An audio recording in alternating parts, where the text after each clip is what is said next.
Imagine two people meditating, eyes closed, calm expressions, both speaking about awareness and unity. On the surface, they appear the same, but internally they are worlds apart. One is undergoing a true shift, restructuring life at the deepest level.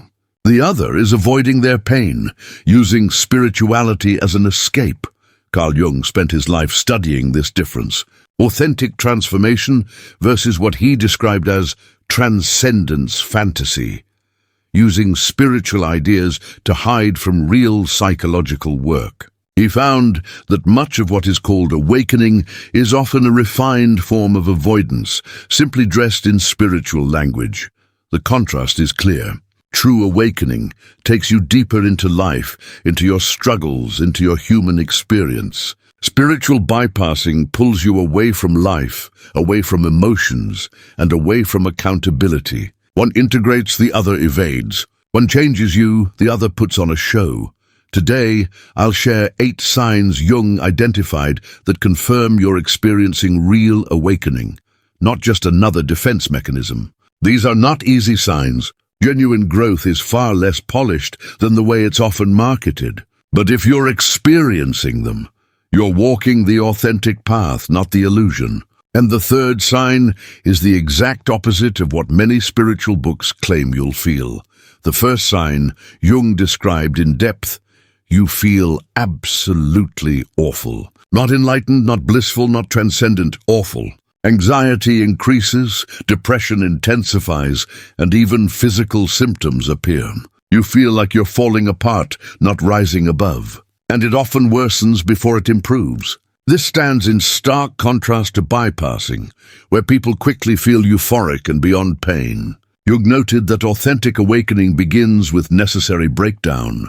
What is false must collapse before the truth can emerge. And that collapse feels like dying because in a psychological sense it is. A therapist experiencing true awakening once told Jung, "Everyone said awakening would bring peace. Instead, I felt like I was losing my mind. Decades of buried emotion came flooding up at once. Grief, anger, fear. Every avoided truth demanded my attention. Every comforting lie stopped working. I thought I was breaking down." Jung reassured them that this was not madness arriving, but actual sanity at last. Real awakening dismantles your defense systems piece by piece. Spiritual bypassing, on the other hand, strengthens them with polished language. True transformation breaks down walls you didn't even realize existed. False awakening decorates those walls and calls them boundaries. You know it's real when you feel more vulnerable, not more shielded. When you're more open, not more guarded. Overwhelming feelings arise without explanation, and physical symptoms appear with no medical cause. The total collapse of your former identity. The fear combined with a strange awareness that this process is unavoidable. Clear indicators of genuine breakdown. Your body may tremble without control. You could cry for days without knowing the reason. It may even feel as though you are dying because the false self is dissolving and it does not fade away quietly. Now compare this to spiritual bypassing, where people insist they've instantly transcended. They claim, "I'm beyond ego now. I never feel negative emotions. I live only in bliss." That is not awakening. It is denial disguised as enlightenment. Jung described it as pseudo-transcendence, using spirituality to avoid the raw, painful, and essential collapse that must occur before any true breakthrough. Real awakening often includes dark periods that stretch on for months or even years, not just a few hours or days. Disintegration is not a weekend seminar. It is a total dismantling of who you believed yourself to be. It should not be seen as failure but as transformation. The psyche must experience a kind of death in order to be reborn, and that process is far from comfortable. If your awakening lacks deep discomfort, you may simply be bypassing the actual work. Yet, beneath the chaos lies an odd sense of alignment. You are breaking apart into something more authentic, even if you cannot yet recognize what that is. And this is only the beginning of how genuine awakening differs from the fantasy image often promoted. The second sign Jung emphasized is that your shadows do not disappear. They expand. Everything suppressed within you grows stronger, louder, demanding integration. You don't rise above your demons. You encounter them directly, often for the first time. And they are far more intense than expected. Spiritual bypassing claims the reverse. I've transcended my shadow. I am pure love and light. Darkness cannot touch me. Jung warned this is the most dangerous illusion. When spirituality is used to escape the shadow, it continues to control you unconsciously. Shadows don't vanish when ignored. They retreat underground and quietly dictate your life. One woman going through real awakening was horrified at what surfaced. I thought I was kind, compassionate, advanced. I had built a spiritual identity of love and light. Then awakening exposed my true shadows, the rage hidden beneath sweetness, the manipulation disguised as care, the cruelty masked by compassion, the ego hiding under humility. I realized I carried the potential for every act I condemned in others. It was not symbolic. I felt the murderer, the thief, the liar, the predator within me. It was both devastating and freeing. Jung observed that authentic awakening does not erase shadows. It makes them conscious. You recognize your capacity for darkness, not to indulge it, but to integrate it deliberately. Without awareness of your shadow, choosing light is impossible. You are simply repeating conditioning. Shadow expansion unfolds in layers that Jung carefully mapped. First, personal shadows appear, your own repressed experiences. Then arise family patterns, the ancestral wounds imprinted in your DNA. Next comes collective shadow, the darker aspects of your culture and society. Finally, universal shadow reveals itself, the darkness woven into existence itself. Each stage forces a deeper meeting with the very forces you once assumed you had transcended, a monk who had spent 20 years immersed in love and light spirituality. Experienced his true awakening at age 50. 2 decades of meditation had not erased his shadows. They had only been pushed deeper, given time to ferment. When the real awakening came, they erupted like volcanoes. Desires he believed were transcended had only been suppressed and returned with overwhelming intensity. Aggressive impulses he denied through spiritual bypassing resurfaced with force. The image of the enlightened monk was only a mask, and that mask was burning away. Jung's essential insight was clear. You cannot transcend what you have not integrated. Trying to reach light without facing darkness creates spiritual distortion. Real awakening requires shadow work that can last for years, even lifetimes. Darkness is never fully left behind. You learn to live with it. Every time you think you've worked through all your shadows, deeper ones rise from hidden places. And shadows are not the only things that remain during authentic awakening. Another sign that separates real awakening from bypassing is this: the ego does not die. It evolves into something more complex.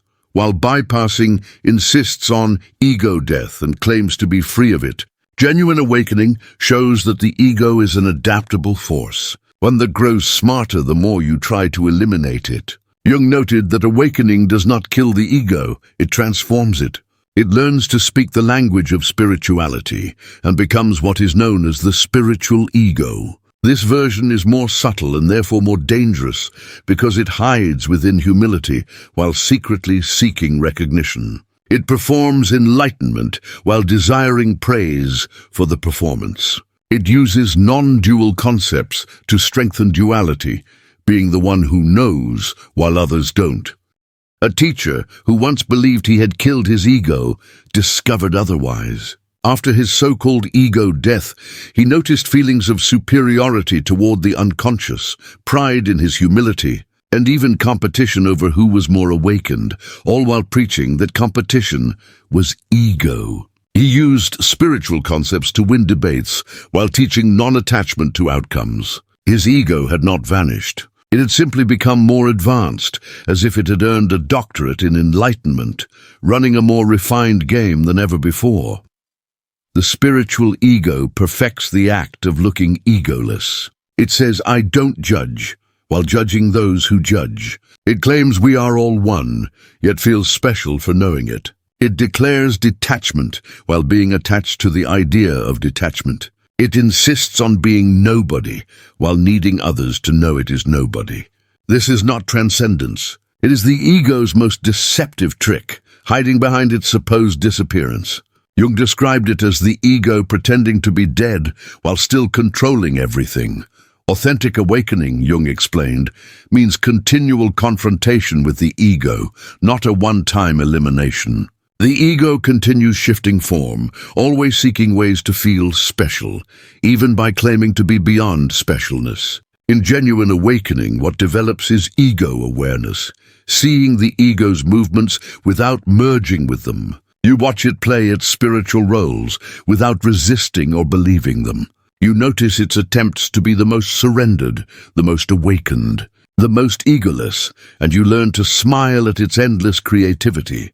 The teacher admitted, "The most humbling realization was that I will never be free of ego. It is part of human nature, not a flaw to be erased. The best I can do is stay aware of it, be truthful about it, and even find some humor in it. My ego wants to appear as the most enlightened person in the room. All right, I notice you, ego.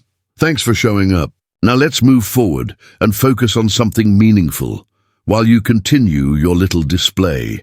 Speaking of what doesn't fade during awakening, the next sign highlights an even tougher challenge. The fourth point Jung emphasized is that you actually become more human, not less, more emotional, more open, more influenced by life. While spiritual bypassing tries to rise above humanity, genuine awakening pulls you deeper into the raw, difficult, yet beautiful reality of being human.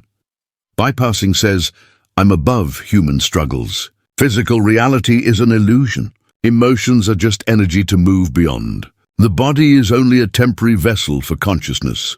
Jung saw this as dissociation disguised as transcendence, using spirituality to escape the discomfort of having a body. Emotions, needs, and mortality. I once knew a woman who spent years trying to escape her humanity, until a genuine awakening changed everything. I too had used meditation to withdraw from my body. Sitting so still, I lost awareness of it. I leaned on philosophy to avoid emotions. If everything is empty, why bother feeling? I used oneness to avoid intimacy.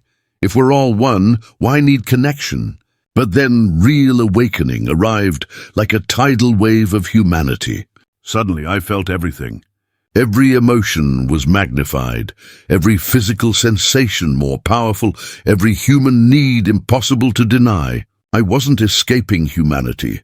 I was truly experiencing it fully for the very first time. Jung explained that real awakening deepens human experience rather than diminishing it. Emotions grow stronger, not weaker. You feel the entire range, from joy to suffering. Physical sensations intensify, pleasure feels richer, pain feels sharper, and relationships gain even greater significance. Connection becomes more meaningful once you realize how brief life truly is. Everyday life starts to carry more weight. Each ordinary moment is seen as something unique that cannot be repeated. The paradox is this: by fully embracing your humanity, you rise above it. But if you try to escape it too soon, you stay trapped by the very things you're avoiding. One man described his own process of becoming human. He said he believed awakening would lift him above ordinary concerns. Instead, he now cries at commercials, not just watery eyes, but full tears. He feels physical pain more sharply. Even stubbing a toe can bring him down. The suffering of others impacts him deeply, sometimes overwhelming him. The pain of someone without a home feels like it enters his own body.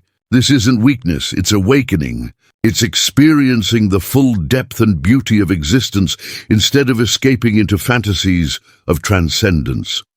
True awakening makes you more sensitive, not less. More affected, not detached. More present with pain, not beyond it. You don't escape the human condition. You immerse yourself in it so completely that its sacredness is revealed. You become both fully human and fully spiritual at the same time, without sacrificing either.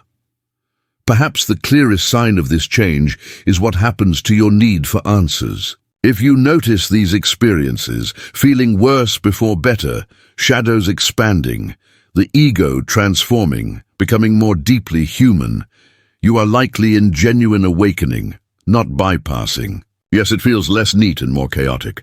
That's how you know it's real. Before we move into the final 4 signs, I invite you to join our community of seekers navigating authentic awakening together. Subscribe, hit the notification bell, and share in the comments which of these signs surprised you the most. Your openness about the reality of the process could help someone else recognize their own awakening. Let's continue, because the next signs highlight even deeper distinctions. The 5th sign of genuine awakening. Instead of finding answers, you uncover endless questions. Each insight opens many new mysteries. Each understanding reveals an even greater unknown. While bypassing insists on having the answer, true awakening shows there isn't just one. There are infinite questions branching into infinity. Carl Jung noted that authentic spiritual growth leads to learned ignorance. The more you know, the more you realize how little you actually know. Certainty turns into wonder. Answers evolve into better questions. Knowledge shifts into wisdom about the boundaries of knowledge. You don't become someone who knows. You become someone who is at ease with not knowing. A philosopher once described the vertigo of this stage. He thought awakening would give him clarity and final answers to life's great questions. Instead, each answer divided into more questions, multiplying endlessly. Who am I? Became, what is I? Then what is being? Then what is questioning? He didn't find final truth. He found infinite layers of mystery. The questions did not end. They expanded until he felt surrounded by beautiful uncertainty. Spiritual bypassing claims the opposite. I understand everything now. I have the truth. I can explain reality, but this isn't awakening. It's the solidification of intellect dressed in spiritual terms. It creates false certainty. Jung called it metaphysical fundamentalism, swapping religious dogma for spiritual dogma, trading one prison of belief for another. One scientist described how his own awakening shattered his certainty completely. I had built my career on answering questions, solving problems, and understanding systems. But awakening revealed that every scientific answer rests on assumptions, hidden mysteries, and complete unknowns. We don't actually know what consciousness is, what matter is, what energy is, or even what time truly is. What we have are functional models of behavior, not a grasp of essence. I shifted from being a professor who knew to a student who wonders. From an expert to an eternal beginner. Jung described that true awakening creates a cloud of unknowing, a place where not knowing becomes more real than any claim to certainty. You realize that certainty itself is an illusion. This isn't confusion, it's clarity about the nature of mystery. Each day brings new uncertainty. Each meditation reveals deeper questions. Awakening doesn't lead to complete knowledge. It leads to a better quality of unknowing, more refined ignorance, wiser bewilderment. Yet even this acceptance of mystery isn't the hardest part. The 6th marker that separates genuine awakening from spiritual bypassing is responsibility. Real awakening means taking more responsibility for your life, not less. Bypassing, on the other hand, uses ideas like surrender or it's all God's will as ways to avoid accountability. But authentic awakening shows you're the author of your entire experience, even the parts that seem to happen to you. Jung saw this as the hallmark of real transformation, moving from victim consciousness to creator consciousness. Not through ego or self-importance, but by recognizing your role in shaping every pattern you encounter. You stop seeing yourself only as an effect and realize you are also a cause. Not in a superficial manifestation sense, but through the unconscious ways you participate. One woman discovered this through awakening. For years, she blamed others, her parents for trauma, her ex for trust issues, society for hardship. Her pain was real, her grievances valid. She expected spirituality to confirm she was a victim of unfair circumstances. Instead, awakening revealed how she had unconsciously repeated those patterns, choosing partners who abandoned her because abandonment felt familiar, creating experiences that reinforced her belief of being unseen, and holding on to wounds to preserve an identity as the wounded one. It was devastating. She could no longer blame anyone, not even those who had genuinely hurt her. Bypassing avoids responsibility with phrases that sound spiritual. It's all divine will becomes a way to dodge personal choice. Everything happens for a reason, turns into a way to avoid accountability. I'm just surrendering to the flow becomes an excuse to escape decision-making. The universe will provide becomes a substitute for taking real action. Jung documented that true awakening brings radical responsibility. It shows how we participate in creating every experience through unconscious choices, patterns, and projections. A man's awakening revealed this truth in his own life. He had been fired from 3 jobs and always blamed his bosses. They were difficult people, yes, but awakening showed him how he unconsciously fueled conflict, resisted authority, and orchestrated his own dismissals. He needed rejection to validate his story of being unseen and undervalued. He wasn't simply a victim, he was the author of the cycle, repeating it because it was familiar, and this responsibility doesn't stop at the personal, it extends to the collective, noticing how you participate in the very systems you criticize, acknowledging your role in the dynamics you question, seeing how you contribute to the same issues you observe. Jung emphasized that authentic awakening requires recognizing responsibility, choosing to respond instead of reacting, to act consciously rather than repeat unconscious patterns. But there is an even more sobering truth about real awakening. The 7th sign Jung identified as essential. You lose the belief that you are spiritually exceptional. Spiritual bypassing often produces a sense of superiority. I'm awakened, others are not. Genuine awakening, however, brings deep humility. You understand you are not special, and this realization is the real liberation. Jung noted that true awakening dissolves the chosen one illusion, the ego's attempt to turn spirituality into another form of status. Awakening is not an achievement but a gift, not a symbol of superiority but of surrender. Not something that makes you different, but what reveals your sameness. Consciousness expressed through another ordinary form. One teacher described how this realization shattered the identity he had built. For years, he believed both subtly and openly that his awakening made him more advanced, more aware, even a guide for those still asleep. He had profound experiences, authentic insights, and meaningful transformations. Surely this made him unique, but genuine awakening revealed otherwise. Consciousness was awakening through him, not to him. He was not special, simply another channel through which awareness flows, no different from anyone or anything else. Spiritual bypassing, Jung documented, often creates hierarchies, claims of being at a higher vibration, more evolved, or destined to guide others. These are ego strategies to preserve a sense of importance through spirituality. But real awakening reveals the equality of consciousness. Everyone is equally an expression of it, simply at different stages of remembering. The person without a home is consciousness. The leader in office is consciousness. The tree outside is consciousness. None is more or less consciousness than another.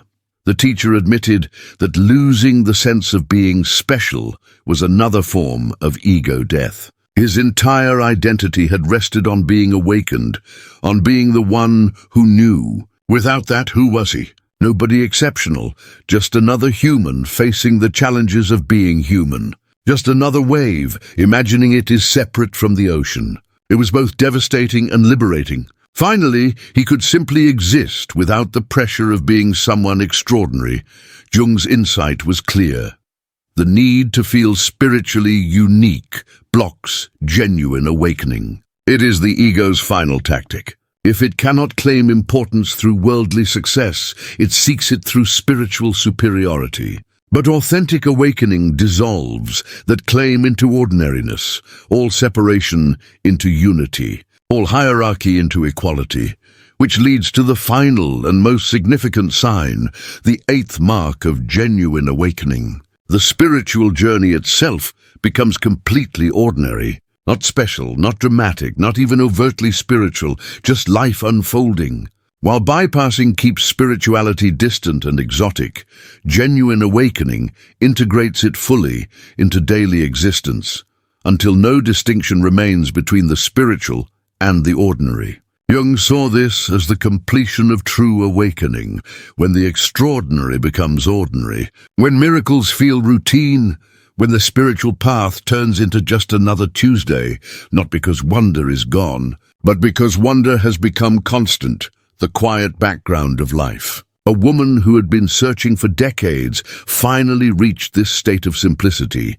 For 30 years, she chased peak moments, deep insights, spiritual highs. She attended countless workshops, teachers, and techniques that promised transformation. But true awakening brought everything down to the everyday. Washing dishes became as sacred as meditation. The warm water, the bubbles, the clean plates, all holy. Even disagreements with her husband became sacred. Two consciousnesses meeting, clashing, and reconnecting. Grocery shopping carried the same weight as mystical practice. The journey didn't end. It became invisible because it included everything. Spiritual bypassing holds on to the exotic, always seeking peak experiences, depending on spiritual highs to feel legitimate, dividing the spiritual from ordinary life, and needing special conditions for awareness. Jung noted that real awakening dissolves these boundaries. Everything becomes both sacred and ordinary. The mystical becomes practical. The profound becomes simple.